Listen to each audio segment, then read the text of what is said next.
दीक्षा।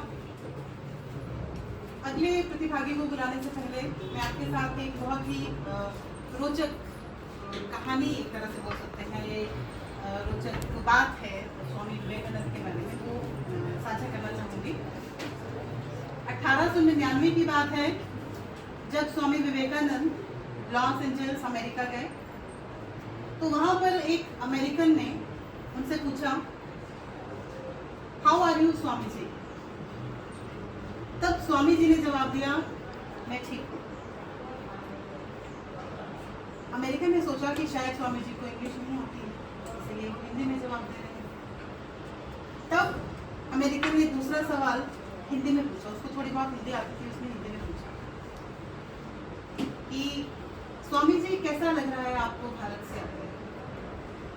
तब स्वामी जी ने इंग्लिश में जवाब दिया, I am feeling very good and your country is very beautiful.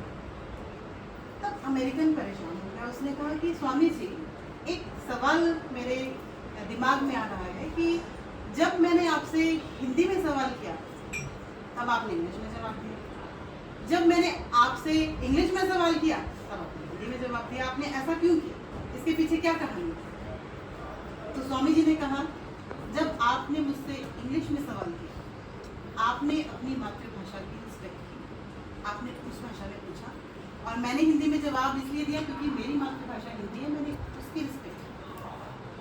और दूसरी बात, जब आपने हिंदी में सवाल पूछा तो आपने मेरी मातृभाषा को रिस्पेक्ट किया, आपने मेरी मातृभाषा में मुझसे सवाल पूछा, तो मैंने इसीलिए इंग्लिश में जवाब दिया, मैंने आपकी मातृभाषा की रिस्पेक्ट की।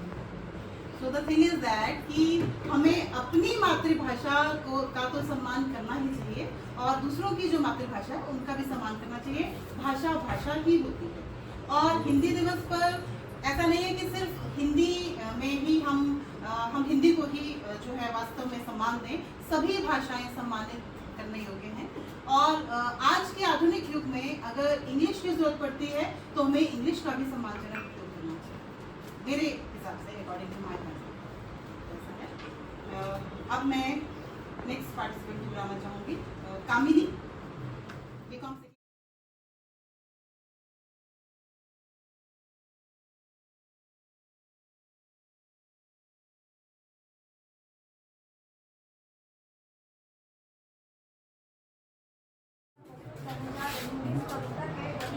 सच्चिदानंद हीरानंद पासे नदिया की कविता है। इस कविता का नाम जलहारी है, और मैं इसे प्रस्तुत करने जा रही हूँ। चल उड़ चल हारे, चल उड़ चल हारे, चल उड़ चल हारे, मेरे हाथ में यही अकेला ओछा का। उषा जागर उठी प्राची में, उषा जागर उठी प्राची में, कैसी बात भरोसा जिनका। चल उड़ चल हारे, चल उड़ चल हारे, चल उड़ चल हारे, हाथ में अकेला ओछा जिनका। शक्ति रहे तेरे राहों में, छूट न जाए चाँद सृजन की। शक्ति रहे तेरे राहों में, रुक न जाए यह गति जीवन की। ऊपर ऊपर ऊपर ऊपर भला चल, चीरता चल दिगमंडल। की चोटों से लगना एक मचा दे हलचल। तिनका तेरे हाथों में है अमर एक रचना का सागर, तिनका तेरे बच्चे में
और ये जो हमारी ऑडियंस है वो जितने भी पार्टिसिपेंट्स आ रहे हैं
परम आदरणीय प्राचार्य महोदय, शिक्षकगण एवं मेरे प्रिय सीनियर्स और जूनियर्स, आप सभी को मेरा सुप्रभात।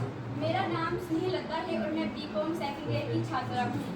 मैं आप सभी को हिंदी दिवस की शुभकामनाएं देती हूँ। आज मुझे हिंदी दिवस पर कुछ बोलने का मौका मिला है, इससे मैं अपने आप को सम्मानित महसूस कर रही हूँ।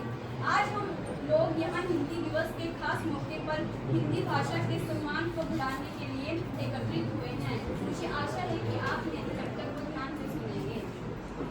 ख्वाहिश नहीं मुझे मशहूर होने की, ख्वाहिश नहीं मुझे मशहूर होने की। आप मुझे पहचानते हो, बस इतना ही काफी है। आप मुझे पहचानते हो, बस इतना ही काफी है। अच्छे ने अच्छा और बुरे ने बुरा समझा है मुझे, कि अच्छे ने अच्छा और बुरे ने बुरा समझा है मुझे, क्योंकि जिसको जितनी जरूरत थी उसने उतना ही समझा है मुझे, क्योंकि जिसको जितनी जरूरत थी उसने उतना ही समझा है मुझे। जिंदगी का फलसफा भी कितना अजीब है, जिंदगी का फलसफा भी कितना अजीब है। शामें कटती नहीं और साल गुजरते जा रहे हैं, शामें कटती नहीं और साल गुजरते जा रहे हैं। एक अजीब सी दौड़ है ये जिंदगी, एक अजीब सी दौड़ है ये जिंदगी। जीत जाओ तो कई अपने पीछे छूट जाते हैं, जीत जाओ तो कई अपने पीछे छूट जाते हैं, और हार जाओ तो कई अपने ही पीछे छोड़ जाते हैं, और हार जाओ तो कई अपने ही पीछे छोड़ जाते हैं। बैठ जाती हूँ मिट्टी पर अक्सर, कि बैठ जाती हूँ मिट्टी पर अक्सर, क्योंकि मुझे अपनी औकात अच्छी लगती है, क्योंकि मुझे अपनी औकात अच्छी लगती है। धन्यवाद।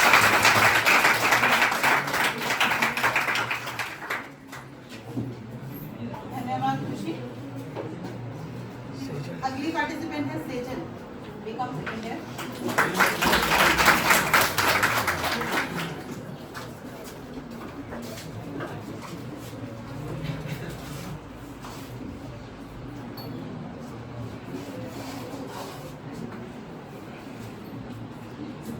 सभी को मेरा नमस्कार। मैं सेजल बीकॉम सेकंड ईयर की छात्रा हूँ।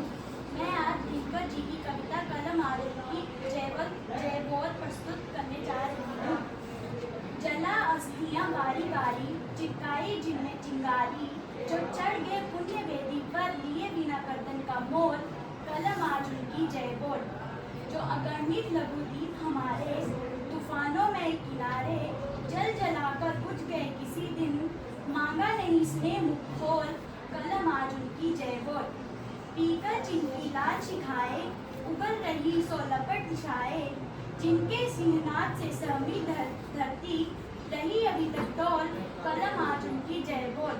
अंधा चकाचौंध का मारा, क्या जाने इतिहास बेचारा, साखी है उनकी महिमा के सूर्य चंद्र भूगोल खगोल, कलम आज उनकी जय बोल।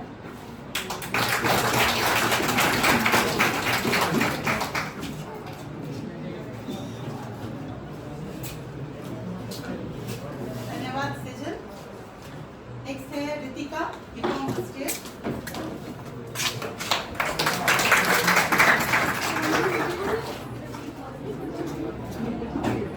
नमस्कार फ्रेंड, बीकॉम फर्स्ट ईयर की छात्रा रितिका आज हिंदी दिवस पर आप सबके सामने एक छोटी सी कविता प्रस्तुत करना चाहती हूँ।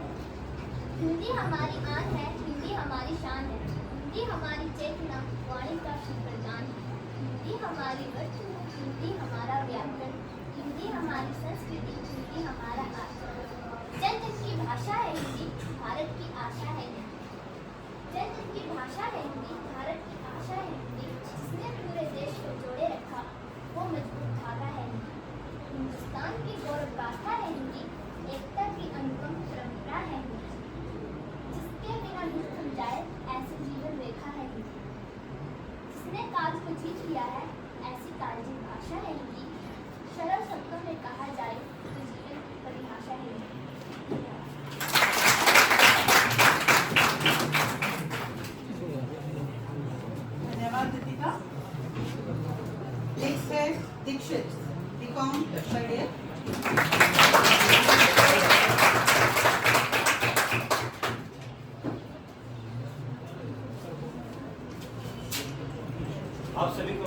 नमस्कार, मैं दीक्षित बीकॉम फाइनल ईयर का छात्र। आज मैं आप सभी के सामने हिंदी दिवस के ऊपर एक कविता प्रस्तुत करना चाहता हूँ। मन के भावों को जुलत कर दे ऐसी साहित्यिक असरार है हिंदी। छोटे बड़े अक्षरों का जो भेद मिटा दे ऐसी समानता का कार है हिंदी। टूटे अक्षरों को जो सहारा दिला दे ऐसी शब्दों का समार है हिंदी। प्रकृति का जो विस्तार बता दे ऐसी सुंदरता का सार है हिंदी।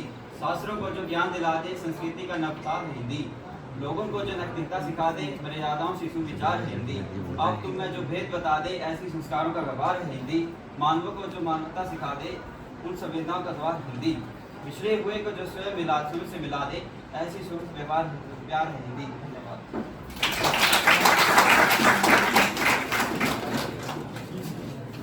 धन्यवाद दीक्षित। नेक्स्ट है यामिनी, बीकॉम फर्स्ट ईयर।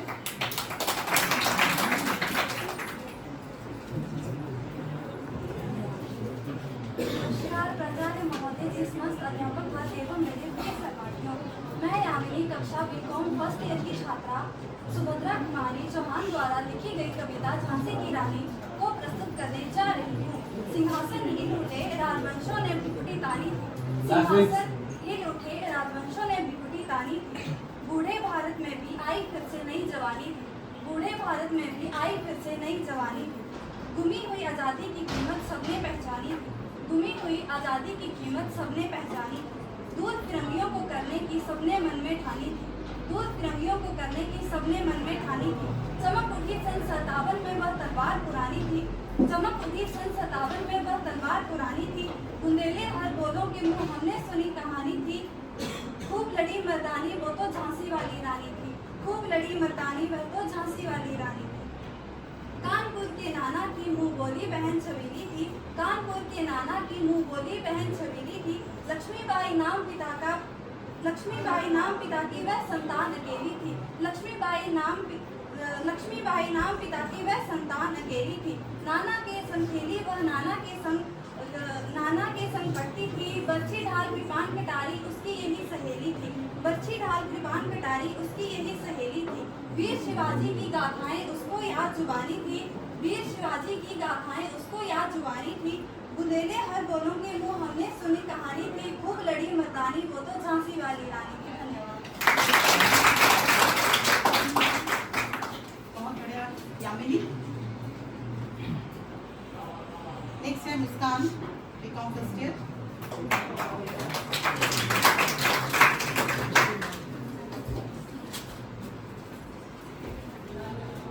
नमस्कार आदरणीय प्राचार्य महोदय जी तथा अध्यापकगण, मैं मुस्कान बीकॉम फर्स्ट ईयर की छात्रा आज आपके सामने हिंदी दिवस पर हिंदी की कविता बोलने जा रही हूँ। हिंदी मातृभाषा नहीं संवेदनाओं का उदार है, हिंदी मातृभाषा नहीं संवेदनाओं का उदार है। जीवन जीने के बदलते ढंगों में भावनाओं का विस्तार है, जीने के बदलते ढंगों में भावनाओं का विस्तार है, भावनाओं का विस्तार है।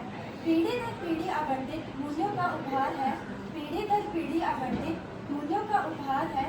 एक भाव शैली अनेक शब्दों का भंडार है, एक भाव शैली अनेक शब्दों का भंडार है, शब्दों का भंडार है। गद्य पद्य हो लेखन भाषण, गद्य पद्य हो लेखन भाषण, शब्दावली उपहार है। बोलचाल कोई भाषा हो हिंदी ही आधार है, बोलचाल कोई भाषा हो हिंदी ही आधार है। धन्यवाद।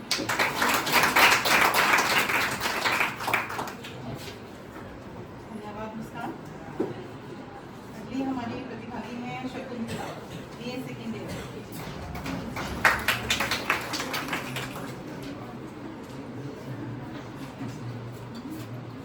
सुप्रभात, सभी को मेरा नमस्कार। जैसा कि आप सभी जानते हैं कि आज हिंदी दिवस है और आज मैं हिंदी दिवस के उपलक्ष्य पर आपके सामने दुष्यंत कुमार द्वारा रचित कविता हो गई है पीर पर्वत सी के ऊपर अपने कुछ विचार प्रस्तुत करना चाहती हूँ और मुझे आशा है कि आप मेरी इस छोटी सी कविता पर गौर करेंगे। हो गई है पीर पर्वत सी, हो गई है पीर पर्वत सी, पिघलनी चाहिए, पिघलनी चाहिए। इस हिमालय से कोई गंगा निकलनी चाहिए। आज ये दीवार पर्दों की तरह हिलने लगी, आज ये दीवार पर्दों की तरह हिलने लगी। शरत थी लेकिन कि ये बुनियाद हिलनी चाहिए, कि ये बुनियाद हिलनी चाहिए। हर सड़क में, हर गांव में, हर गली, हर नगर, हाथ लहराते हुए लाश चढ़नी चाहिए, हाथ लहराते हुए लाश चढ़नी चाहिए। सिर्फ हंगामा खड़ा करना मेरा मकसद नहीं, सिर्फ हंगामा खड़ा करना मेरा मकसद नहीं। मेरी कोशिश है कि ये सूरत बदलनी चाहिए, मेरी कोशिश है कि ये सूरत बदलनी चाहिए। मेरे सीने में नहीं तो तेरे सीने में से ही, मेरे सीने में नहीं तो तेरे सीने में से ही। हो कहीं भी आग लेकिन आग चढ़नी चाहिए, लेकिन आग चढ़नी चाहिए। धन्यवाद। जय हिंद, जय भारत। बहुत बढ़िया शूटिंग किया।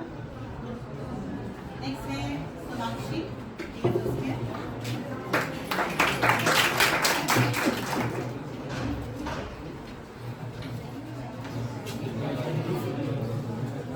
नमस्कार, मैं सोनाक्षी हिंदी दिवस के अवसर पर आप सबके सामने एक कविता प्रस्तुत करने जा रही हूँ। मेरी कविता का शीर्षक है हिंदी दिवस। अंग्रेजी में नंबर 4 एकदम आते थे, अंग्रेजी बोलने में भी घबराते थे, पर स्टाइल के लिए पूरी जान लगाते थे, क्योंकि हम हिंदी बोलने से शर्माते थे। एक वक्त था जब हमारे देश में हिंदी का बोलबाला था, माँ की आवाज़ में भी सिवा का उजाला था। उस माँ को अब हम मौन बुलाते हैं, क्योंकि हम हिंदी बोलने में शर्माते हैं। देश आगे बढ़ गया पर हिंदी पीछे रह गई, देश आगे बढ़ गया पर हिंदी पीछे रह गई।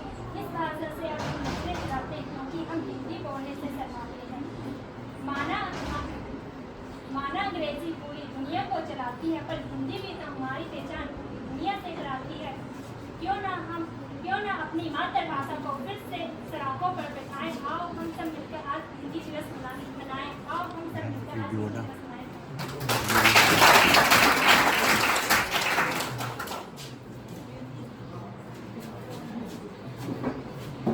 धन्यवाद सोनाक्षी। अगली पार्टिसिपेंट है प्रियंका, ये सेकेंड ईयर।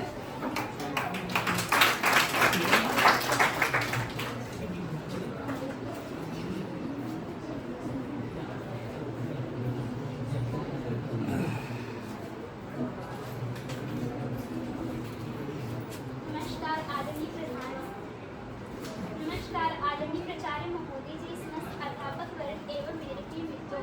मैं प्रियंका BA तृतीय वर्ष की छात्रा हिंदी दिवस पर जय शंकर प्रसाद की कविता प्रस्तुत करने जा रही हूँ। अरुण यह मध्य देश हमारा, अरुण यह मध्य देश हमारा, जहाँ पहुँच अनजान क्षितिज को मिलता एक सहारा। सरल ताम्र रस गर्भ विभाकर नाच रही तरु शिखा मनोहर, छिटका जीवन हरियाली पर मंगल को तुम सारा। अरुण यह मध्य देश हमारा, अरुण यह मध्य देश हमारा।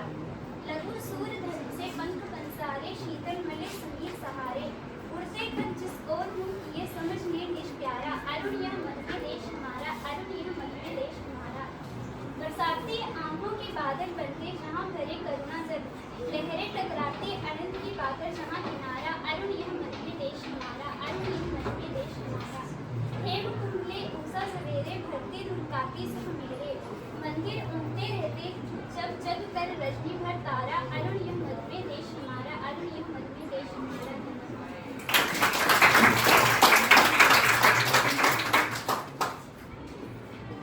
नेक्स्ट है शाइला, BA सेकेंड ईयर।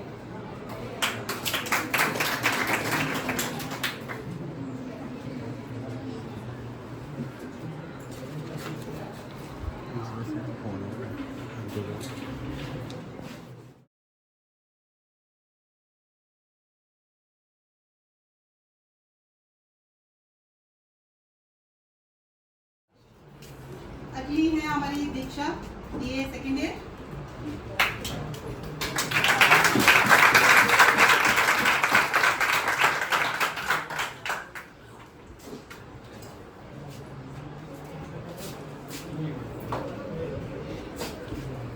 सुप्रभात, मैं दीक्षा BA सेकेंड ईयर की छात्रा आज हिंदी दिवस पर प्रसिद्ध कवि हरिवंश राय बच्चन की कविता जो बीत गई सो बात गई प्रस्तुत करने जा रही हूँ।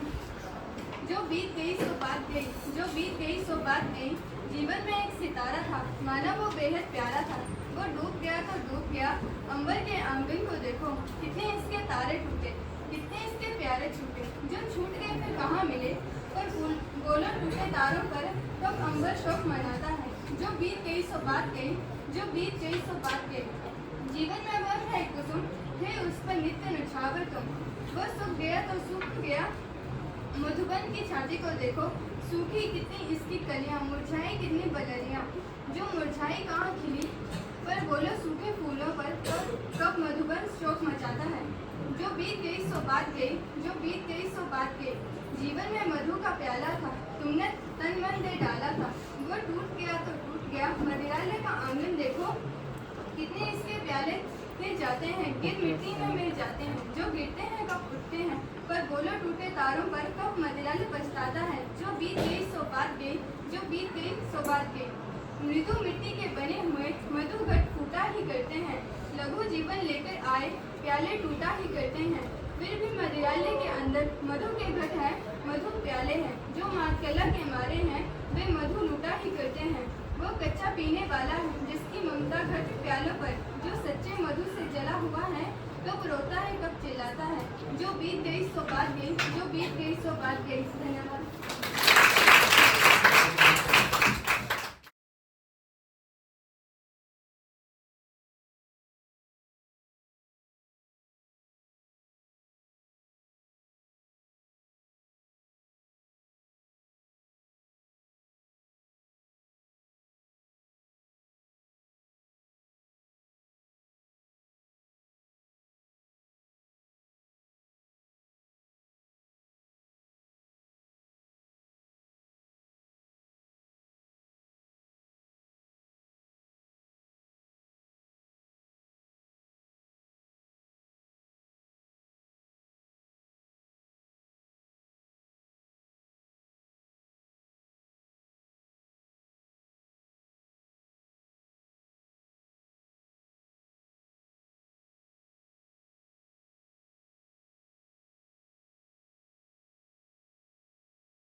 नमस्कार, मैं नामनी बीए तृतीय वर्ष की छात्रा हूँ।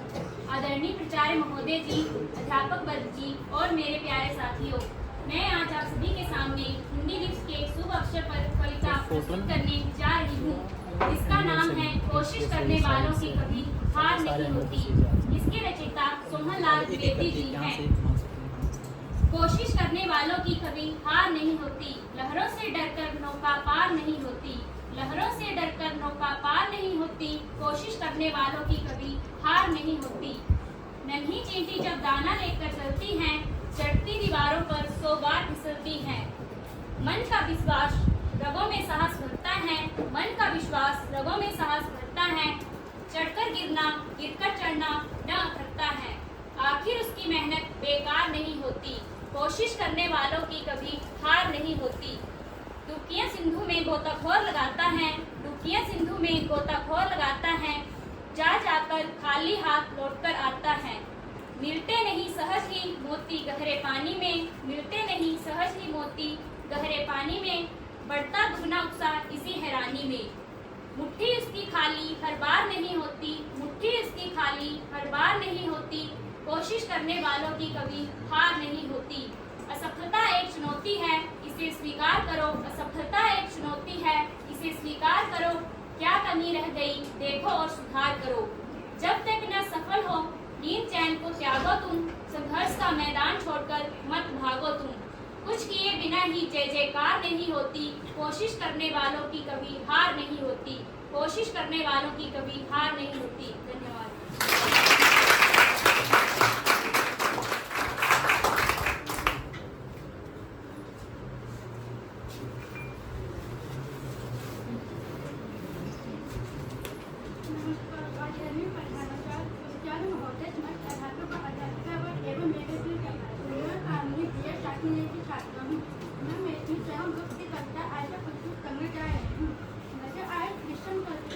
जहाँ पूर्व का शुरू किंतु उल्टे की आशा नहीं है हमें अतीत, जिनका कुछ भी न था अतीत, गावे क्या है उसके गीत, भूले हम क्यों उसकी याद, जिसमें है अपना अहरार। वही करेगा हमें संचेत और वही देगा संकेत, दे सकता है वही पुरवार और हमें जीवन का सुर। जिनके पीछे हम कुछ चार, उनके आगे भी विस्तार, आप बनाकर अपनी नींव बढ़ सकते हैं बिन भी। बहु अवस्था में बीते आज, कल भी हो तुम जीते आज, किंतु जियो तो गौरव युक्त और मगर तो होगा मुक्त अपना खून का मान, वह आकाश मधुर महान, पीड़ा व पीयूष खुली होगी जीवन गंग तुम पर है उनका पुण्य भार किया जिन्होंने कला प्रचार किए चित्रहीन कविता चली, इन्हें आप नीचे रहा अतीत तुम्हारा अब, इसका अभी प्रकट कम व वर्तमान को सार, तो तुम्हारा भविष्य सवाल भी तुम्हारे हाथ में आ जाए। और अध्यापक एवं मेरे सहपाठियों, आज मैं हिंदी दिवस पर आपके सामने एक कविता प्रस्तुत करने जा रही हूँ, जिसका नाम बसंती हवा है। ये केदारनाथ अग्रवाल द्वारा लिखी गई है। हवा हूँ हवा, मैं बसंती हवा हूँ, वही हाँ वही जो युगों से गगन को बिना कष्ट शर्म को संभाले हुए हैं। हवा हूँ हवा, मैं बसंती हवा हूँ, वही हाँ वही जो धरा की बसंती को संगीत मीठा गुंजाती फिरी हूँ। हवा हूँ हवा, मैं बसंती हवा हूँ, वही हाँ वही जो सभी प्राणियों को पीला प्रेम आसन दिलाए हुई हूँ। हवा हूँ हवा, मैं बसंती हवा हूँ, कसम रूप की है, कसम प्रेम की है, कसम इस कीर्ति की सुनो बात मेरी। अनोखी हवा बड़ी बावली, बड़ी मस्त मौला, ना ही कुछ फिकर, बड़ी ही निडर हूँ, जिधर घूमती उधर घूमती मुसाफिर अजब हूँ।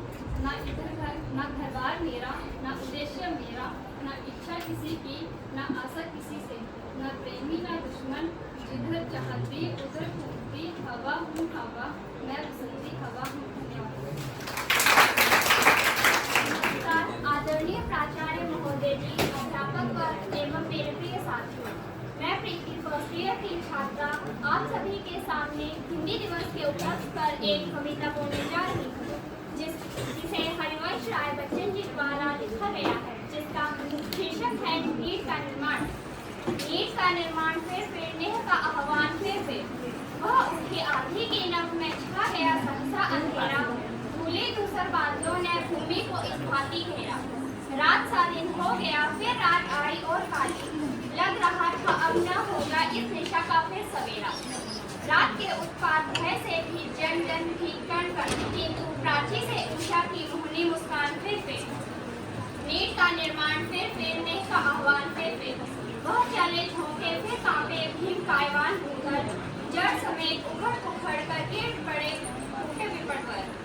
हाय तीर्थों से भी निर्मित दूसरों पर क्या न बीती, डगमगाए जब भी कंकड़ एक पत्थर के घर महल की। बोल आशा के विहंगम किस जगह पर तू था छिपा, जो गगन पर चढ़ उठा गर्भ से निस्तान फिर नीट का निर्माण फिर नेह का आह्वान फिर क्रोध लव के वज्र दस्तों में उषा है मुस्काती, घोर गर्जनमय गगन के कट में ठग पलते गाती। एक चिड़िया खोज में दिशा लिए जो जा रही, वह सहज में ही पवन उचास को नीचा दिखाती। नाश के दुख से कभी दबता नहीं निर्माण का सुख, प्रलय की निस्तबत्ता से सृष्टि का नवगान फिर नीट का। जानता है कि मैं कितना पुराना हूँ, रह चुका हूँ देश मनुष्य इसको जन्मते मरते और लाखों बार इससे कारणों को ही चांदनी में बैठ स्वप्न पर सही करते। आदमी का स्वप्न है वह बुलबुला जल है, आज उठता और कल भी टूट जाता, किंतु फिर भी जन्मे रहना। आदमी ही तो बुलबुलों से खेलता करता बनाता है। मैं न वो जो स्वप्न पर केवल सही चलते, आज मैं उसको गला लोहा बनाता है और उस पर नींव रखता हूँ। मैं धरती इस तरह दीवार चलाती भागता हूँ। मनु नहीं मनुपुत्र है यह सामने जिसकी कल्पना की, जीव में भी धार होती है, बाण ही होते चारों के नहीं करते। केवल स्वप्न के भी हाथ में तलवार होती है। स्वर्ग के सम्राट को जाकर खबर कर दो, रोज ही आकाश चढ़ते जा रहे हैं वे लोग, ये कैसे बने इन स्वप्न वालों को स्वर्ग की ओर करते जा रहे हैं। मैं ना बोला किंतु मेरी दादी बोली, देख फिर से चांद मुझको जानता है कि स्वप्न मेरे बुलबुले हैं यही पानी, आपको भी क्या नहीं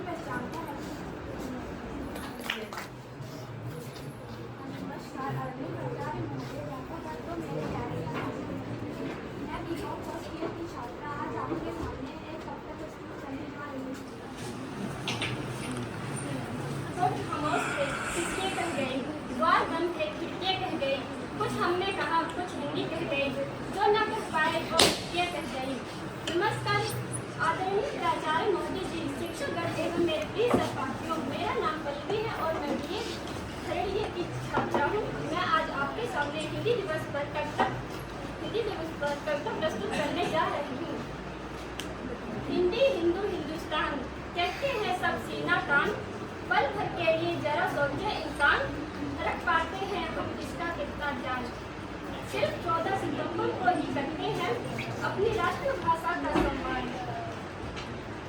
हर पल हर दिन करते हैं हम हिंदी बोलने वालों का अपमान।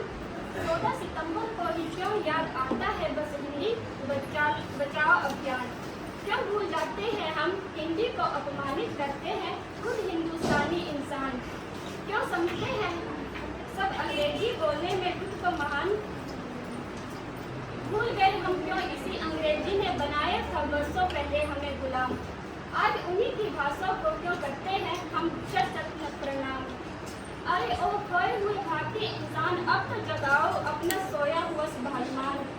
उठो मिलकर करते सब प्रयास हम दिलाए अपनी मातृभाषा को हम अंतर्राष्ट्रीय पहचान। ताकि कहें फिर से हम हिंदी हिंदू हिंदुस्तान कहते हैं सब नातान।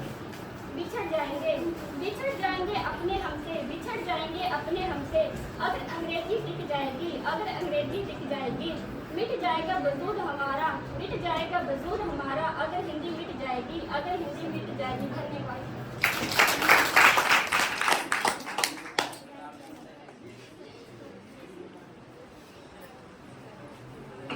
नमस्कार, मैं पलक बीए फर्स्ट ईयर की छात्रा आज हिंदी दिवस पर आपके सामने कविता बोलने जा रही हूँ, जिसका शीर्षक है बसंत। और बसंत फिर आ रहा है, उम्र का एक महीना मेरी अलमारी से निकल कर हवा में फरफरा रहा है कि मैं उठूं और आसपास फैली हुई चीजों के कानों में कह दूं ना एक दृढ़ और छोटी सी ना जो सारी आवाजों के विरुद्ध मेरी छाती में सुरक्षित है। धन्यवाद। नमस्कार, मैं नैन्सी बीए फर्स्ट ईयर की छात्रा आप सभी के सामने हिंदी दिवस के अवसर पर एक कविता प्रस्तुत करने जा रही हूँ।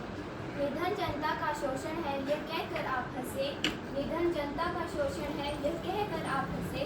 लोकतंत्र का अंतिम क्षण है यह कहकर आप हंसे, सबके सब हैं भ्रष्टाचारी कहकर आप हंसे। चारों ओर बड़ी लाचारी है कहकर आप हंसे। कितने आप सुरक्षित होंगे, कितने आप सुरक्षित होंगे, मैं सोचने लगा सहसा मुझे अकेला पाकर फिर से आप हंसने लगे। धन्यवाद। धन्यवाद नैन्सी। अब मैं बुलाना चाहूंगी राहुल। आज आपके सामने एक छोटी सी कविता प्रस्तुत करने जा रही हैं, जिसका शीर्षक है मेरी भाषा के लोग। मेरी भाषा के लोग, मेरी सड़क के लोग, सड़क के लोग, सारी दुनिया के लोग। पिछली रात मैंने एक सपना देखा कि दुनिया के सारे लोग एक बस में बैठे हैं और हिंदी बोल रहे हैं। फिर वह पीली सी बस हवा में गायब हो गई और मेरे पास बच गई सिर्फ मेरी हिंदी, जो अंतिम सीटे की तरह हमेशा बच जाती है। मेरे पास हर मुश्किल में कहती वह कुछ नहीं पर बिना कहे भी जानती है। मेरी जीभ की उसकी खाल पर चोटों के कितने निशान हैं कि आती नहीं नींद उसकी कई संज्ञाओं को दुखते हैं अक्सर कई विशेषण।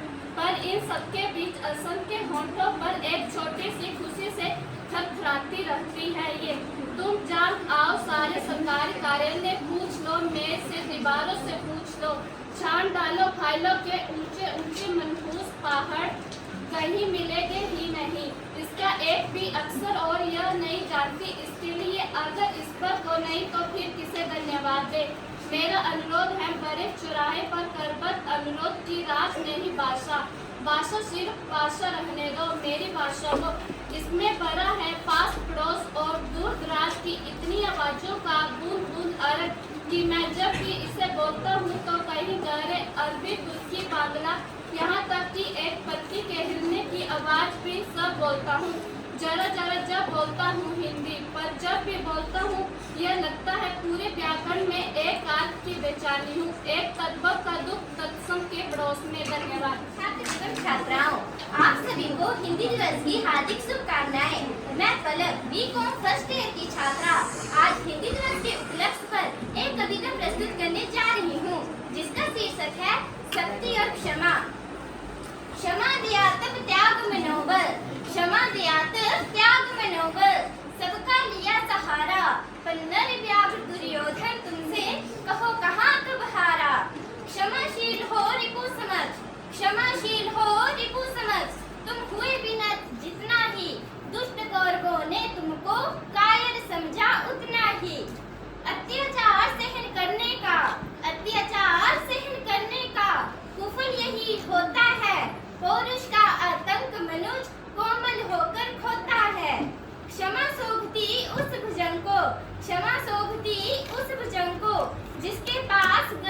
हो, उसको क्या जो दंतहीन विष रहित विनीत सरल हो। 3 दिवस तक पंथ मांगते, 3 दिवस तक पंथ मांगते, रघुपति सिंधु किनारे बैठे पढ़ते रहे छन अन्वय के प्यारे प्यारे। उत्तर में जब एक नाद भी, उत्तर में जब एक नाद भी उठा नहीं सागर से, उठी अधीर धधक पौरुष की आग राम के सर से। सिंधु धेधर त्राही त्राही, सिंधु धेधर त्राही त्राही, करता आ गिरा शरण में, चरण पूज दास्ता ग्रहण की, बंधा मोड़ बंधन में। सच पूछो तो सर में ही, सच पूछो तो सर में ही, बस्ती है दीप्ति विनय की। संधि वचन सपूज्य उसी का, जिसमें शक्ति विजय की। सहनशीलता क्षमा दया को, सहनशीलता क्षमा दया को, तभी पूजता जग है।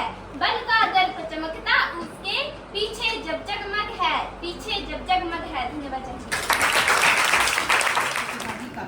तैयार है?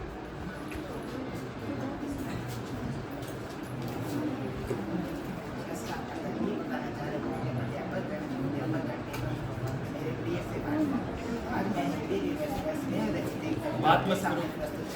Keep quiet. बच्चों का पहला शब्द है हिंदी, माँ की प्रेम की छाया है हिंदी, पिता का प्यार है हिंदी, ममता का आंचल है हिंदी, हिंदुस्तान की आवाज़ है हिंदी, हर दिल की धड़कन है हिंदी, शहीदों की भूमि है हिंदी, जन जन की भाषा है हिंदी, भारत की आशा है हिंदी, जिसने पूरे देश को जिंदा रखा। 2 मिनट चुका है।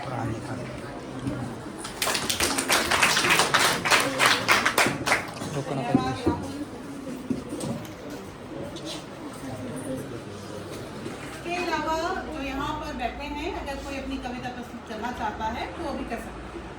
आप अभी भी ऐसी क्लास में। नमस्कार, मैं बीए फर्स्ट ईयर की छात्रा पलकी आज हिंदी फर्स्ट ईयर पर एक छोटी सी कविता बोलने जा रही हूँ, जिसको कुंवर नारायण द्वारा लिखा गया है, जिसका शीर्षक है मौत ने कहा। फोन की घंटी बजी, मैंने कहा मैं नहीं हूँ। फोन की घंटी बजी, मैंने कहा मैं नहीं हूँ, और करवट बदलकर सो गया। दरवाजे की घंटी बजी, मैंने कहा मैं नहीं हूँ। दरवाजे की घंटी बजी, मैंने कहा मैं नहीं हूँ, और करवट बदलकर सो गया। फिर अलार्म की घंटी बजी, मैंने कहा मैं नहीं हूँ। फिर अलार्म की घंटी बजी, मैंने कहा मैं नहीं हूँ, और करवट बदलकर सो गया। एक दिन मौत की घंटी बजी, एक दिन मौत की घंटी बजी, हड़बड़ा कर उठ बैठा। मैं हूँ, मैं हूँ, मैं हूँ। मौत ने कहा करवट बदलकर सो जाओ। मौत ने कहा करवट बदलकर सो जाओ। धन्यवाद। खाना है, हिंदी दिवस पर हमने खाना है, लोगों में हिंदी का स्वाभिमान जगाना है, लोगों में हिंदी का स्वाभिमान जगाना है। हम सबका अभिमान है हिंदी, हम सबका अभिमान है हिंदी, भारत देश की शान है हिंदी, भारत देश की शान है हिंदी।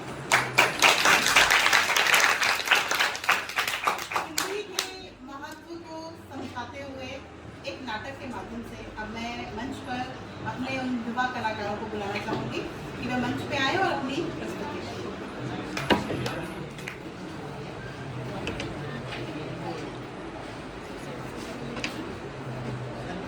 नमस्कार प्राचार्य महोदय, शिक्षकगण एवं मेरे प्रिय साथियों, आप सबको हिंदी दिवस की शुभकामनाएं। आज हमारी टीम हिंदी दिवस के महत्व के ऊपर एक लघु नाटिका प्रस्तुत करने जा रही है।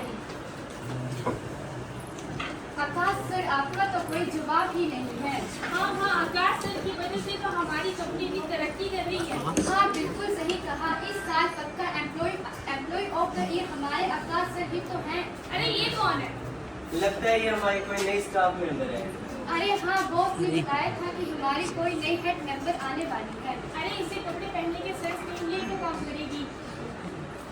राधा, राधा जी मैम। तुम आकाश से मिलो, ये तुम्हें तुम्हारा काम समझा देगा। आकाश, इसे इसका काम समझा देगा। काम तो आता कुछ करने। गाँव से आई हो क्या? कंप्यूटर तो चला लेती हो।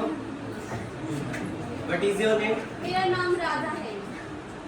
चलो मैं तुम्हें तुम्हारा काम सिखा दूँ।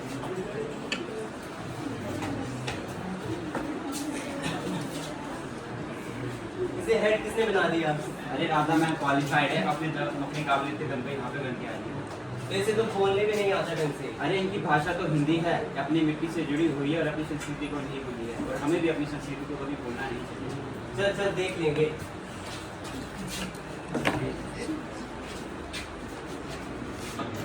मुझे लगता है कि तुम लोगों को मेरे पहनावे से बड़ी दिक्कत है, लेकिन हमारे गांव की लड़कियां ऐसे ही कपड़े पहनती है। और तुम्हारी जानकारी के लिए तुम्हें एक बात बता दूं, मैं यहाँ पर सॉफ्टवेयर इंजीनियर की पोस्ट पर हूँ। अगर तुम मेरे को देखने के अलावा अपना काम ढंग से करोगे तो तुम्हारे लिए वो अच्छा होगा, ना कि तुम लोग मेरे को देखो। अरे इसे तो ना बोलने का ढंग है ना चलने का ढंग है। अरे देखो किस बात का एटीट्यूड है इसमें, लगता है इसके पंख निकल आए हैं। मुझे ऐसे सबके पंख बहुत अच्छे से काटने आते हैं। आप सभी के लिए एक बहुत अच्छी गुड न्यूज़ है। हमारी कंपनी ने अपने टारगेट टाइम से कंप्लीट कर ली है, जिसके कारण हमारे एमडी सर और हमारी कंपनी को विजिट कर रहे हैं, तो वो 1-2 दिन में आ सकते हैं। आकाश, मैं तुम्हें सर की वेलकम की जिम्मेदारी देती हूँ। किसी भी प्रकार की कोई कमी नहीं होनी चाहिए, ना ही कोई कंप्लेंट आनी चाहिए। और राधा, तुम जिस सॉफ्टवेयर प्रोजेक्ट पर काम कर रही हो उसकी फाइल मुझे ईमेल कर दो। Any doubt? No ma'am. MD साहब 3 साल बाद हमारी कंपनी में विजिट कर रहे हैं, जिसके हीरो हमारे पास से ही होंगे। इसका मतलब आकाश सर की प्रमोशन पक्का। अरे तुम राधा मैम को भी कम मत समझना, वो भी अपने प्रोजेक्ट की तैयारी पूरे जोरों शोर से कर रही है, और मुझे उन पर पूर्ण विश्वास है कि वो इस साल की एम्प्लॉय ऑफ द ईयर बनेगी। वो तेरी राधा मैम तो वो गांव के लोकगीत ही सुनाएगी और दादा दादी की कहानियां सुनाएगी। अरे वो क्या प्रेजेंटेशन देगी, वो तो हमारी रिजल्ट ही कराएगी।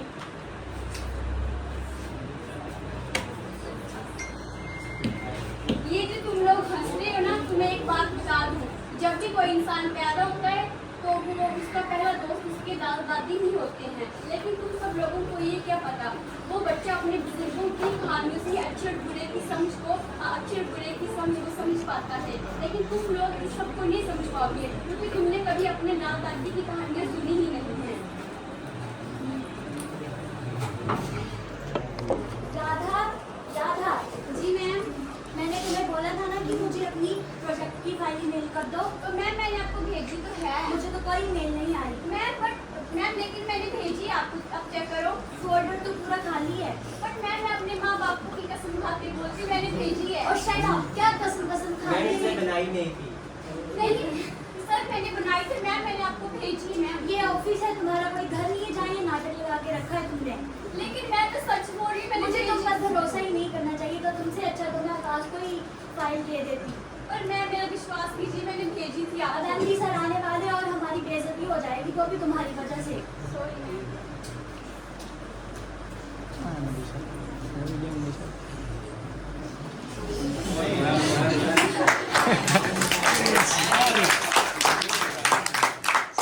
चलिए, हमारी कस्टमर लिस्ट है, इनका रिस्पॉन्स बहुत ही अच्छा रहा है और हमारी कंपनी काफ़ी ग्रो कर रही है। बहुत अच्छे। अब सब मुझे अपने प्रेजेंटेशन दिखाएं। सर ये मेरी प्रेजेंटेशन है, मैंने बहुत मेहनत करी इसमें, कंपनी के बारे में सब कुछ अच्छे फायदे के लिए सर।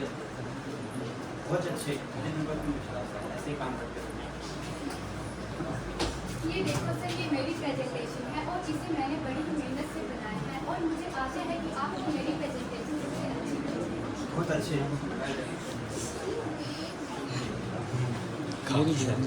राधा, अब तुम मुझे अपनी प्रेजेंटेशन दिखाओ, मुझे तुम्हारी प्रेजेंटेशन का फल देने की इंतजार है।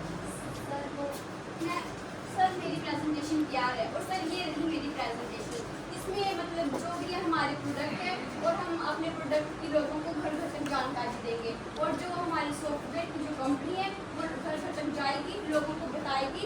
अगर उन्हें कोई भी समस्या होगी तो वो हमसे आके बात कर सकते हैं, क्योंकि हमारी जो प्रेजेंटेशन है वो हिंदी पर है, हिंदी भाषा सबको समझ में आती है। लेकिन अगर तब भी किसी को कोई समस्या है, जैसे आप देख सकते हैं हमारी प्रोडक्ट है, इसकी मतलब इतनी अच्छी सारी सुविधाएं हैं, अगर तब भी किसी को समझ नहीं आया तो वो हमसे बात कर सकते हैं सर।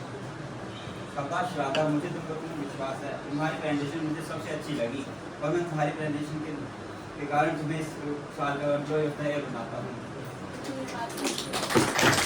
और मुझे तुम सबकी प्रेजेंटेशन बहुत अच्छी लगी।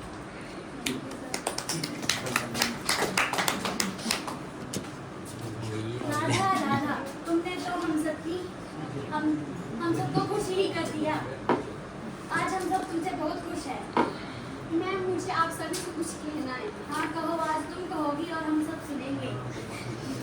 मैम हमारी भाषा मतलब हमारी मातृभाषा जो है हमारी हिंदी मातृभाषा, और मुझे इससे बोलने में कोई भी शर्म नहीं आती है। और मुझे लगता है कि यहाँ पर जितने भी लोग बैठे हैं, चाहे वो किसी भी माध्यम से हमें देख रहे हैं, उन्हें भी हिंदी भाषा को सुनने या बोलने में कोई शर्म नहीं आनी चाहिए, क्योंकि इन लोगों को लगता है ये जो भाषा इनके स्टेटस की नहीं है, इनको ये गुब्बारों की भाषा लगती है। लेकिन एक बात बता दूं, ये जो हिंदी भाषा है ये इनके स्टेटस की नींव यही है। हमारे जो लोग हैं देश के, वो पता नहीं क्यों उसको पिछड़ी भाषा मानते हैं, लेकिन आज देश इतना तरक्की कर रहा है तो इस भाषा को हमें सम्मान करना चाहिए। इसमें हमारे खेतों खलिहानों बूढ़े बुजुर्गों सभी की बोलियाँ हैं और उसकी खुशबू भी है। और क्या बोलते हैं, और इसमें हमारे संत कबीर निराला प्रेमचंद इत्यादि लेखकों और कवियों के 500 सालों के साहित्य की रचना है। ये भाषा बहुत ही प्राचीन और बहुत ही महत्वपूर्ण है, तो हमें लगता है कि हमें हिंदी भाषा का सम्मान करना चाहिए। आकाश सर, मुझे पता था कि आपने ही राजा मैम की प्रेजेंटेशन गायब करी है, और मैं बहुत सर से आपकी शिकायत करने भी जा रहा था, पर राजा मैम ने मुझे रोक दिया और वो कहने लगी कि मैं बुराई का जवाब अच्छाई से दूँगी। राजा मैम आपको पहले पता था? हाँ जी, मुझे पहले पता था, लेकिन मैंने सबको मना किया था क्योंकि मैं चाहती थी कि बुराई का जवाब अच्छाई से दूँ। और अगर सुबह का भूला शाम को घर वापस लौट आए तो उसे भूला नहीं कहते हैं। राजा मैम कहना चाहती कि हमें अपनी हिंदी भाषा का हमेशा सम्मान करना चाहिए और इसे बोलने या इसे घबराना नहीं चाहिए, क्योंकि हिंदी हमारी मातृभाषा है, इसका सम्मान करो। जैसे कि सभी हम कहीं भी चले जाएं, मतलब देश के बाहर चले जाएं, हम किसी भी भाषा का प्रयोग करें, लेकिन घर आकर हम अपनी ही भाषा का प्रयोग करते हैं, क्योंकि हमें अपनी भाषा से सुकून मिलता है। और अंग्रेजी भी हमारी भाषा है, उसका भी सम्मान करना चाहिए, क्योंकि हर एक भाषा का अपना अपना महत्व होता है, इसलिए सभी भाषाओं का सम्मान करें। सुनिए सर क्या बोल रहे हैं।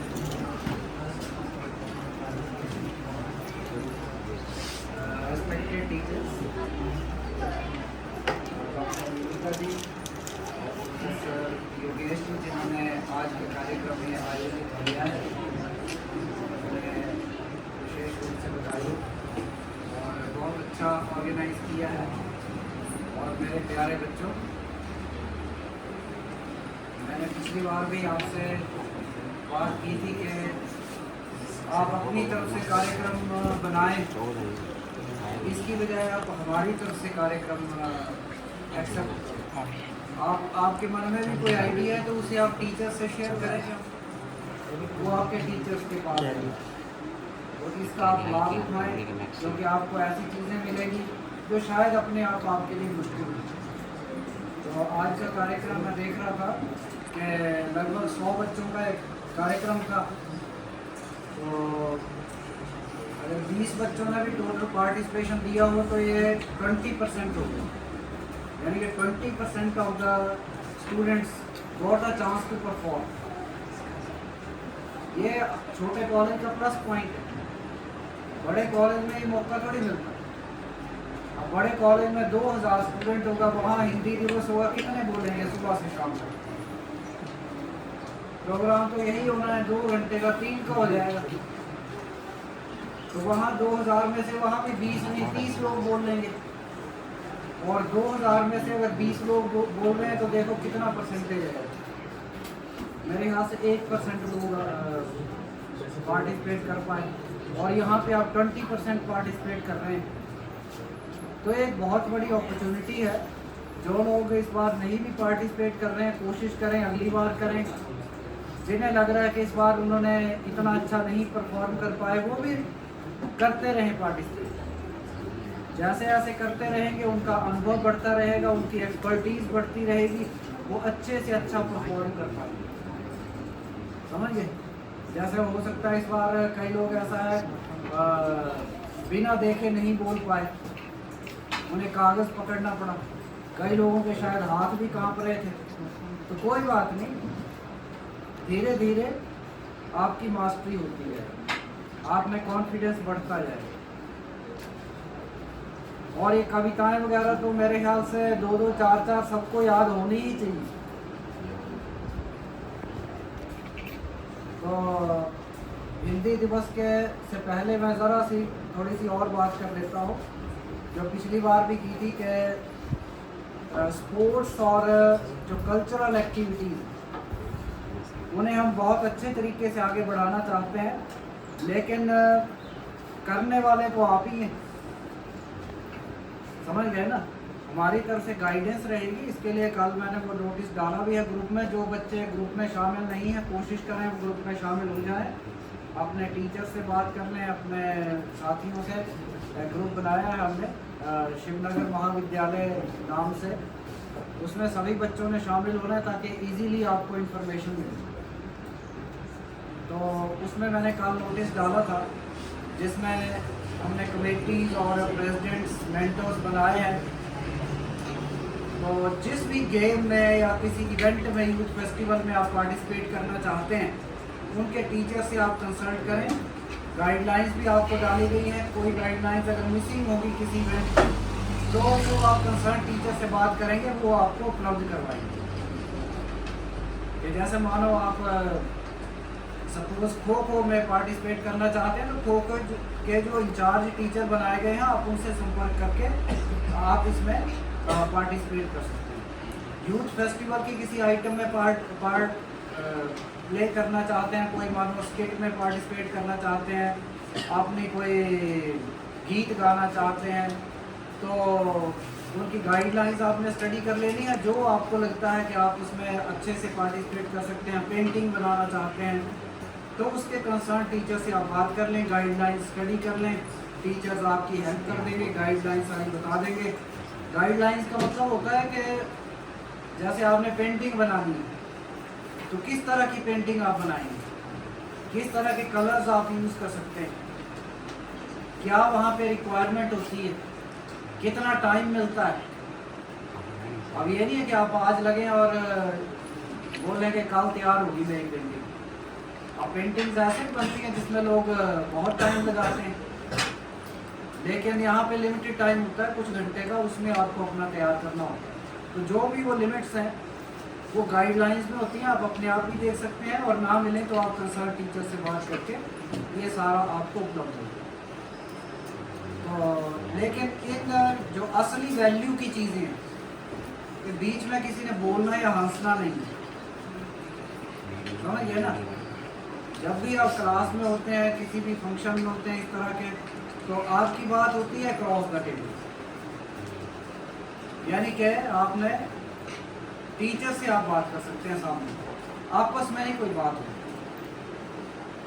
तो शांति से बैठें और सुने। तो ये अच्छी पार्टिसिपेशन देनी है। कल भी काफ़ी लोग मेरे पास आए थे कि हम क्रॉस कंट्री में जाना चाहते हैं, तो आप कंसर्न टीचर से मिलें, दे विल हेल्प यू, और अच्छी पार्टिसिपेशन दें। बल्कि 100 बच्चे हैं, मेरे ख्याल से सभी किसी न किसी इवेंट में पार्टिसिपेट कर सकते हैं, इतना मौका है आपके पास। बड़े कॉलेजों में मौका थोड़ी मिलता है, and everyone is ready to help you. इसलिए इन चीज़ों पे कंसंट्रेट करें। कॉलेज का पैसा इसमें हम लगाएंगे, आपको कोई अननेसेसरी खर्च करने की ज़रूरत नहीं है। और जो उठपटांग चीज़ें हैं वो डीजे वगैरह जिसमें आप अपने पेरेंट्स से पैसा मंगवा के खर्च करेंगे, उन चीज़ों को अवॉइड करें। अगली बार तो मैंने कहा हुई है कि मैं ये अलाउ नहीं करूँगा, इस बार इसलिए कर दिया, चलो पहली बार आप लोगों ने बोला, क्योंकि हमने कहीं बड़े कॉलेजों में ये चीज़ जो चलने नहीं दी, एक्सेप्ट नहीं की, वो यहाँ भी नहीं है, क्योंकि ये है ही नहीं ना, तो ये ऑथोराइज्ड है। डीजे वगैरह कहीं नहीं, एजुकेशनल इंस्टीट्यूशन में, स्कूल, कॉलेज, यूनिवर्सिटी में कहीं नहीं बजाया जा सकता। आप अपनी परफॉर्मेंस दें। हाँ, यहाँ मैं देख रहा था कि वो माइक्रोफोन वगैरह की कमी है, इसका मैं बात करूँगा, मेरे ख्याल से नहीं, चलो पता कर लेंगे, नहीं तो ये छोटा मोटा व्यवस्था हम कर लेंगे। कि छोटे लेवल का फंक्शन करना तो छोटा मोटा हम इसका भी अरेंजमेंट कर लेंगे। तो एक तो ये कि स्पोर्ट्स और कल्चर, ये जो फेस्टिवल हो रहे हैं इंटर कॉलेज, इनमें आपको पूरा मौका मिलेगा और अच्छे से आपने तैयारी करनी है, मेहनत करके जाना है। ताकि वहाँ पे अच्छा परफॉर्म करें। और ये तो सोचना ही नहीं है किसी ने कि आपकी तैयारी कम रहेगी या कोई बड़े कॉलेज वाला बड़ा अच्छा करेगा, ऐसा कुछ नहीं है। आप भी अच्छा परफॉर्म कर पाएंगे अगर अच्छी मेहनत करेंगे और वहाँ से प्राइज़ भी लेके आएंगे, मुझे पूरा भरोसा है, बशर्ते कि हमारे कहे अनुसार चलेंगे और अपना ही कोई हिसाब से चलेंगे कि डीजे बजाना वो बजाना कोई नहीं, समझ गए ना। तो हमारे एक्सपीरियंस और जो हम आपके लिए करना चाहते हैं उस भावना की कदर करना, उसके अनुसार चलना।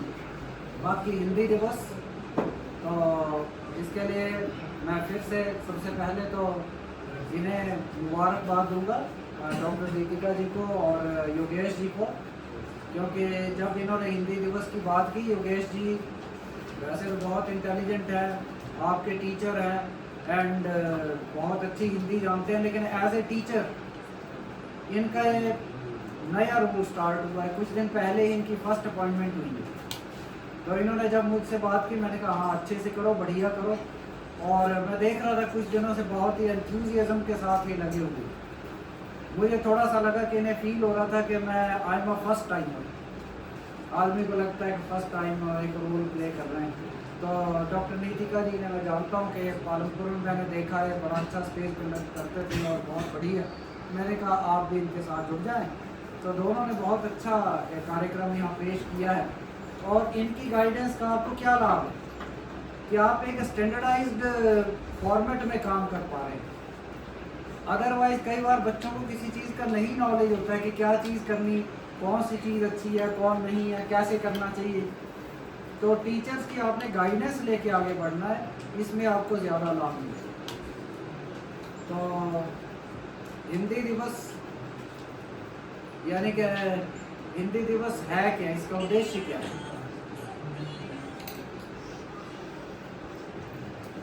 आपके घर कोई गेस्ट आता है, मानो आप यहीं शिवनगर के रहने वाले हैं और कोई आ गया कहीं से, कोई धर्मशाला से आ गया, कोई मानो पठानकोट में आपका कोई रिश्तेदार रहता है और यहाँ आ जाता है, तो आप क्या करते हैं?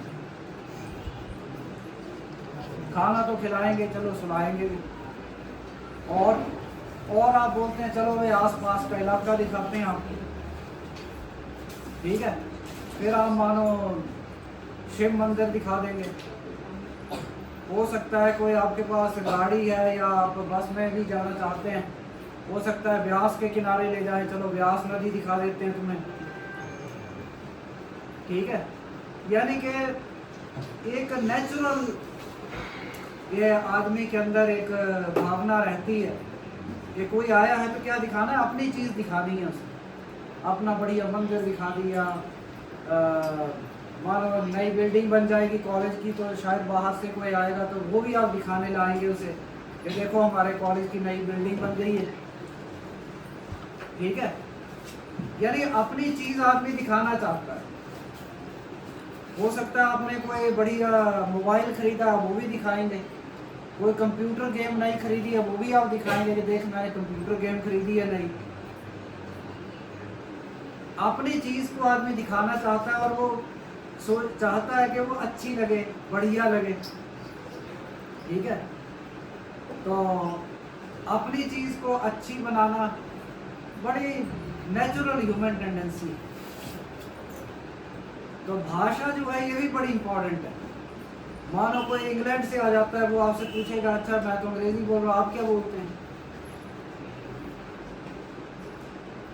तो आपको अपनी भाषा बतानी आनी चाहिए, उसके गुण दोष क्या उसमें खास बात है। कोई अंग्रेज आएगा वो आपसे बोलता है मैं आपकी भाषा सीखना चाहता हूँ, तो आप उसे सिखाएंगे ना, बड़े प्यार से सिखाएंगे कि ठीक है जी, कि इस शब्द को ये बोलते हैं, इस सेंटेंस को ऐसे हम अपनी भाषा में बोलेंगे। तो एक अपनी भाषा के प्रति एक लगाव, एक गर्व की अनुभूति जो है एक बड़ी नेचुरल सी चीज़ होती है अपनी चीज़ के प्रति। तो हिंदी दिवस जो है, हिंदी हमारी अपनी भाषा है, इसी गर्वानुभूति को एक फॉर्मलाइज तरीके से प्रकट करने का एक तरीका है कि हमारी अपनी भाषा है। अब मानो आपके पास कोई आ जाए कि भाई आपकी भाषा हिंदी है, क्या खासियत है इसमें?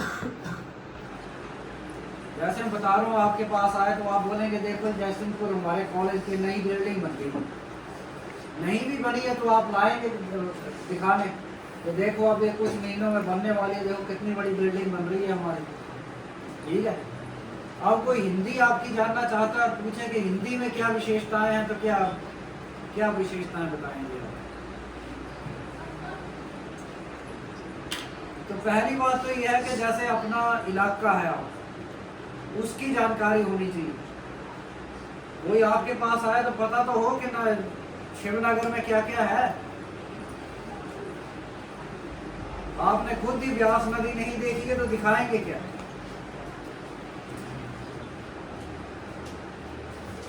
तो इसी तरह से हिंदी भाषा के प्रति भी आपके मन में गर्वानुभूति कब प्रकट होगी या कब आपको अच्छा लगेगा? जब इसे आप अच्छे से जानते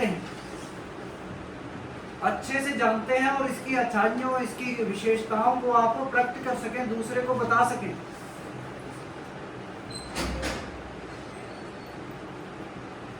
तो हिंदी भाषा की क्या क्या विशेषताएं हैं जो आप बताना चाहेंगे किसी ऐसे व्यक्ति को जो हिंदी भाषा नहीं जानता?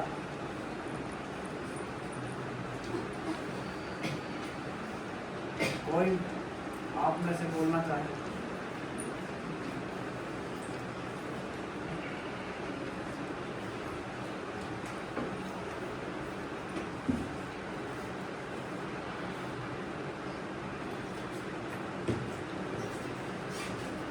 एक मेरे गुरुजी थे, वो एम्स्टर्डम में पढ़े थे, तो वो सुनाते थे कि मैं वहाँ की चर्च में चला जाता था, कि रोज़ मैंने चर्च में चले जाना और वहाँ उनका जो भी है प्रवचन देते थे, बाइबल पढ़ते थे, वो सारा उनका सुनना, और बढ़िया से फादर से भी अच्छा परिचय हो गया, और उसने मुझे सारा बढ़िया बाइबल की अच्छी चीज़ें मुझे बतानी, और मैं सुनता था रोज़। मैं अच्छी चीज़ लगती थी तो मैं बड़ी प्रशंसा करता था कि बहुत अच्छी बात लिखी है। तो एक दिन के वो मुझे कहते हैं कि आप भी क्रिश्चियन बन जाओ। कि क्यों? कि देखो कितनी अच्छी बातें इसमें लिखी हैं। हाँ, बातें तो अच्छी हैं, लेकिन कि बातें तो हमारे ग्रंथों में भी अच्छी लिखी हैं।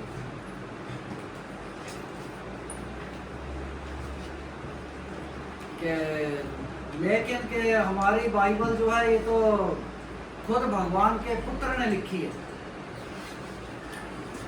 तो ये बड़ी ऑथेंटिक है। तो उन्होंने कहा कि फिर तो मैं बिल्कुल भी नहीं बन पाऊंगा क्रिश्चियन, क्योंकि आपकी बाइबल अगर भगवान के बेटे ने लिखी है तो हमारी गीता तो खुद भगवान ने लिखी है, भगवान कृष्ण ने। तो जो भगवान ने लिखी है मैं तो पहले नेचुरली उस पर विश्वास करना चाहूंगा। तो उन्होंने ये बात हमें इसलिए सुनाई, ये समझाने के लिए कि बात ये नहीं लिखी किसने, यानी कि गर्वानुभूति इसी को बोलते, अपनी भाषा, अपनी संस्कृति, अपने क्षेत्र के लिए एक लगाव की। तो हमारी हिंदी में कई बड़ी विलक्षण विशेषताएं, कुछ एक विशेषताएं मैं आपसे शेयर करना चाहता हूं।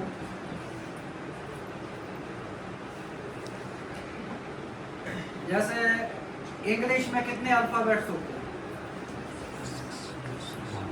26। हिंदी में कितने? हिंदी में बहुत सारे हैं, 26 से बहुत ज़्यादा है, और इनकी गिनती अलग अलग होती है क्योंकि संस्कृत से कई जो साउंड्स हैं वो हिंदी में कई लोग शामिल करते हैं, कई नहीं करते हैं। तो उस हिसाब से ये संख्या बदल जाती है, लेकिन इंग्लिश के कंपैरिजन में हमारे भाषा में बहुत साउंड ज़्यादा है हिंदी में। संस्कृत में तो इससे भी ज़्यादा। इनफैक्ट जो साउथ इंडियन लैंग्वेजेस है, मलयालम वगैरह, उसमें भी संस्कृत से कई ऐसी साउंड्स ली गई हैं जो हिंदी में नहीं यूज़ की जाती, और इस कारण हम उन भाषाओं को भी सीखने में परेशानी महसूस करते हैं। लेकिन फिर भी हिंदी में अंग्रेज़ी के कंपैरिजन में साउंड्स जो है बहुत ज़्यादा है। और सबसे बड़ी और इंटरेस्टिंग और बढ़िया बात क्या है, कभी आपको मौका मिले, कभी मानो किसी ऐसे विदेशी से पाला पड़ जाए जो अपनी भाषा का गुणगान करे, तो उसे थोड़ा आप समझा सकते हैं कि आपकी भाषा के आगे वो कहाँ स्टैंड करते हैं, कहीं भी नहीं। तो जैसे इंग्लिश अल्फाबेट है ABCDEF, ए के बाद बी आता है, सी क्यों नहीं आता? मानो हम ऐसे कर दें AF, उसके बाद B, फिर G, तो क्या होगा?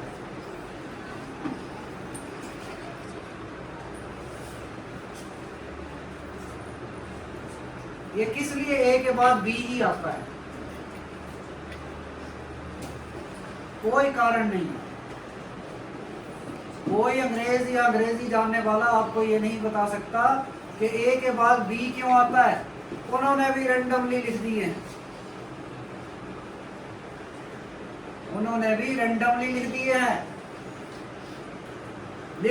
फिर याद कर लो, ए के बाद बी के बाद सी के बाद डी, बस।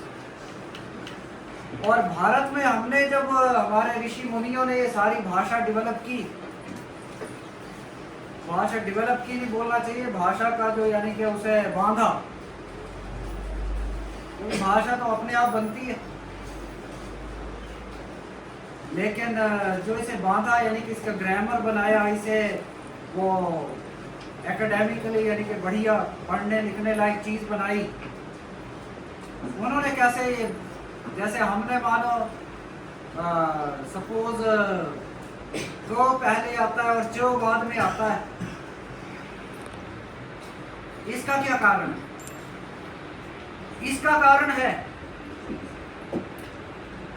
इसका कारण है हमारे ऋषि मुनियों ने सारे जो है सोच समझ के बनाए कि पहले कौन आएगा और क्यों आएगा, कारण है इसका।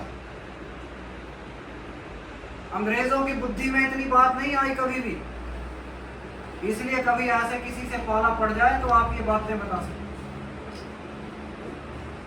समझ गए? जैसे हमने भारतीय भाषाओं में सभी में ऐसा ही है, हिंदी में ही नहीं, एक मेन डिवीजन पहले किया स्वर और व्यंजन का।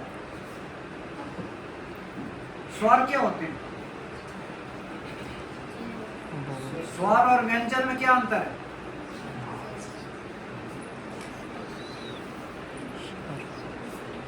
स्वर क्या होता है?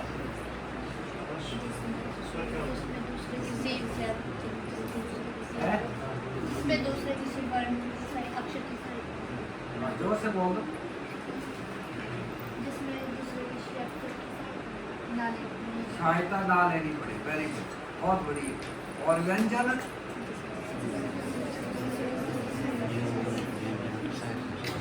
जिसमें लेनी पड़े, वो समझा सकते हैं कैसे क्या सहायता मिलेगी?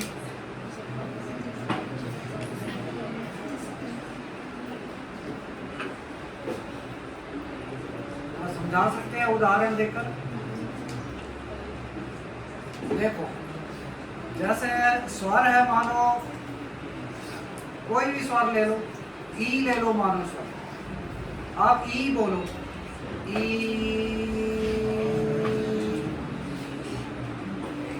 ये लगातार ई आप जितनी मर्जी देर तक बोल सकते हैं, और इस साउंड को निकालने के लिए आपको किसी भी और साउंड का कोई सहारा नहीं चाहिए, समझ गए? They are independent sounds. और व्यंजन क्या होते हैं? व्यंजन होते हैं, जैसे मुझे बचपन की याद आ रही है, एक हमारे बड़े थे गांव में, तो मैं साइकिल लगा सीखने, तो कहते हैं साइकिल या साइकिल। मैंने कहा आप नहीं चलाना जानते कि नहीं, ये साइकिल को सीखने की चीज़ है। मैंने कहा क्यों नहीं, कि जो अपने पैरों पे खड़ी नहीं हो सकती वो हमें क्या खड़ी करेगी। लेकिन फिर भी साइकिल लोग चलाते हैं और कितनी मज़ेदार चीज़ है, समझिए। तो व्यंजन भी ऐसी ही चीज़ है, अपने आप ये खड़े नहीं हो सकते, विकलांग की तरह है। अपने इनमें जैसे जान नहीं है, और इन्हें क्या चाहिए, इन्हें सहारा चाहिए स्वर का। जैसे मानो हमने अभी बोला ई बोली, ई आप जितनी मर्जी देर तक बोलेंगे ई ही रहेगी, ई। अब आप मानो की बोलो, की। सिर्फ एक स्प्लिट सेकंड के लिए आपको क की आवाज आ रही है, स्प्लिट सेकंड के लिए, और उसके बाद क्या बच रहा है, ई। अब ई के बिना क बोल सकते हैं, नहीं बोल सकते, नहीं बोल सकते। आप छोटा भी बोलेंगे मानो की, तो उसमें भी ई आ रहा है। या जैसे क बोलेंगे, क बोलेंगे तो अ आ रहा है लास्ट में, क अ रह गई साउंड लास्ट में। यानी अ के बिना आप ये क की आवाज नहीं बोल सकते, इसलिए व्यंजन बोला जाता है। और क यहाँ क्योंकि बोर्ड अवेलेबल नहीं है मेरे पास, क जो है आपने कैसा पढ़ा होगा, क हलंत प्लस अ, वो क बनता है। क हलंत और अ उसमें शामिल किया तो वो क बनता है पूरा। हलंत का मतलब है सिर्फ क, बिल्कुल छोटा। लेकिन ये छोटा कितना, ये पकड़ में आता ही नहीं, क्योंकि कितना भी छोटा बोलेंगे क, अंत में ओ आ ही जाएगा। ओ के बिना क की आवाज निकल ही नहीं सकती, संभव ही नहीं है। तो पहला तो डिवीजन ये किया गया कि इंडिपेंडेंट साउंड्स पहले जिनमें अपनी जान है, और फिर जिनमें जान नहीं है और स्वरों की मदद से बोले जाएंगे, वो आ गया डिवीजन। ठीक है। उसके बाद ये जो व्यंजन आए, इनका डिवीजन कैसे किया, जैसे क क्यों पहले आए,